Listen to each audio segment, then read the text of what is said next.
you've ever seen a JBL speaker, the ones with the orange logo, the ones in stadiums and studios and every pair of Bluetooth headphones at the airport, you probably think of it as an American brand. Most people do. You might assume it was built by some mid-century corporation in New York, or that it was always part of a larger conglomerate, or that the name JBL is just a made-up brand name, the way a lot of audio companies work. The actual story is stranger than any of that. JBL stands for a real person, someone who founded two American speaker companies that both carry his name and who died broke, alone on a California farm in 1949, with his second company $20,000 in debt.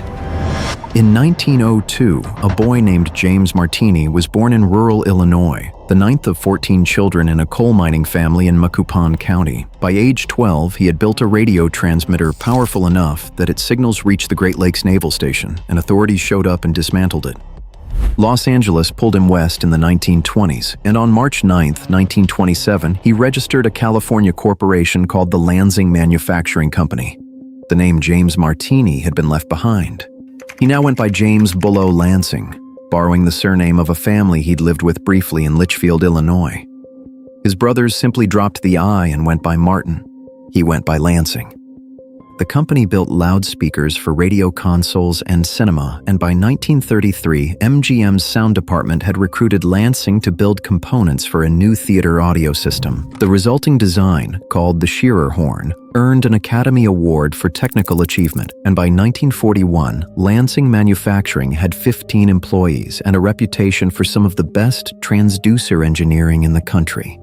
That changed when his business partner Ken Decker died in a plane crash in 1939. Without Decker managing the finances, the company began to slide, and on December 4, 1941, 3 days before Pearl Harbor, a company called the Altec Service Corporation purchased Lansing Manufacturing for roughly $50,000. The merged entity became Altec Lansing. James Lansing accepted the title of Vice President of Engineering and signed a 5-year non-compete contract. He kept his end of the deal. At Altec Lansing, he developed the 604 duplex in 1943 and the A4 voice of the theater in 1944, speaker systems that became the standard for Hollywood post-production for decades. Then, in 1946, the day his contract expired, he walked out and started over. The new company came in as Lansing Sound, Incorporated.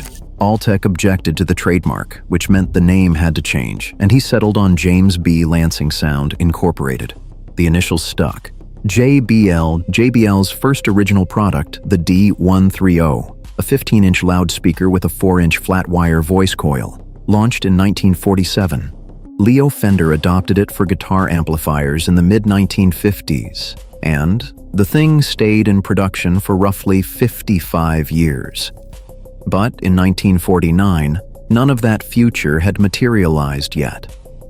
By late 1949, JBL had moved 4 times in 3 years, and the company owed about $20,000 to creditors. Lansing had secured some funding from Roy Marquardt of the Marquardt Aviation Company, and Marquardt had placed his treasurer, William Thomas, on JBL's board. Then General Tire bought Marquardt and wanted nothing to do with speaker companies. The money dried up. On a September weekend in 1949, sources place it either the 24th or the 29th, Lansing stopped at his brother Bill's house in Los Angeles for pie and coffee, as he often did on weekends. Then he drove to his avocado and citrus ranch in San Marcos, California, and hanged himself from one of his avocado trees. He was 47 years old. Here's the part that genuinely lands differently once you know it. Lansing had taken out a $10,000 life insurance policy with the company listed as the beneficiary. That payout, triggered by his death, kept JBL alive. The man who couldn't save his company saved it on the way out.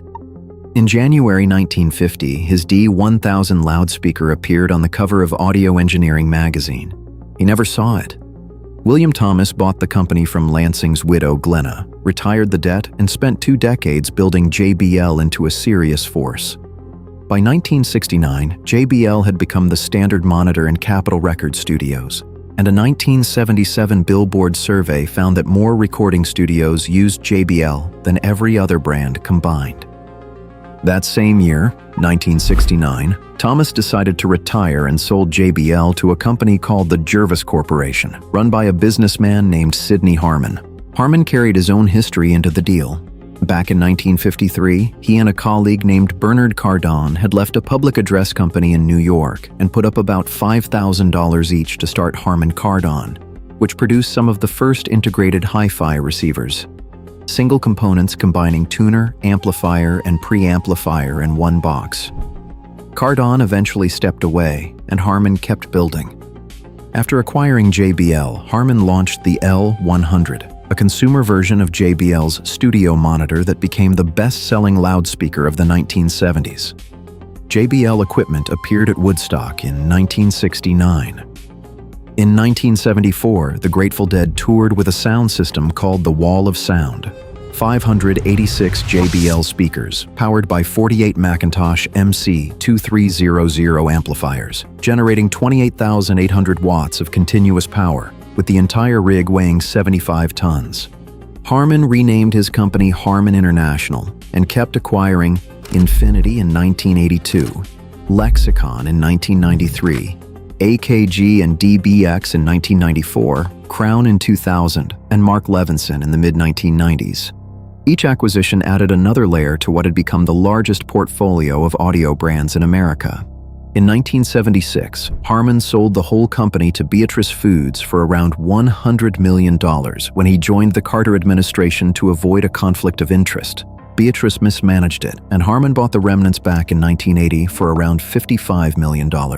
He later described it this way: "There are two ways to get rich. One is to sell your company to Beatrice Foods. The other is to buy it back." By 2016, Harman International was pulling in about $7 billion in annual revenue, and roughly 65% of that, around $4.55 billion, came not from home speakers, but from automotive electronics. The systems inside Lexus, Toyota, Ferrari, and dozens of other vehicles. JBL and Harman Kardon dashboards. Mark Levinson sound systems in Lincoln cars. As of mid-2016, the company carried a $24 billion order backlog in automotive contracts alone.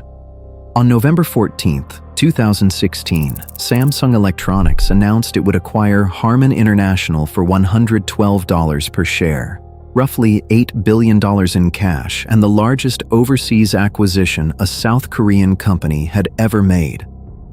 JBL, Harman Kardon, Mark Levinson, Infinity, AKG, Crown, Revel, Lexicon, all of it, about 30,000 employees across 3 continents, became a Samsung subsidiary when the deal closed in March 2017. Samsung wanted the connected car technology, and the audio brands were almost secondary.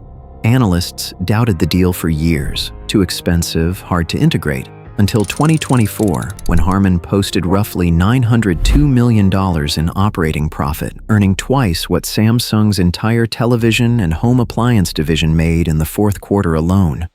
The brand James Bullough Lansing couldn't keep alive on $20,000 of debt now sits inside one of the largest corporations in Asia, with his initials on hundreds of millions of products sold in nearly every country on Earth. If you found this one worth your time, share it with someone who owns a pair of JBLs and has no idea. Drop a topic you'd like covered in the comments. The stranger, the better. See you in the next one.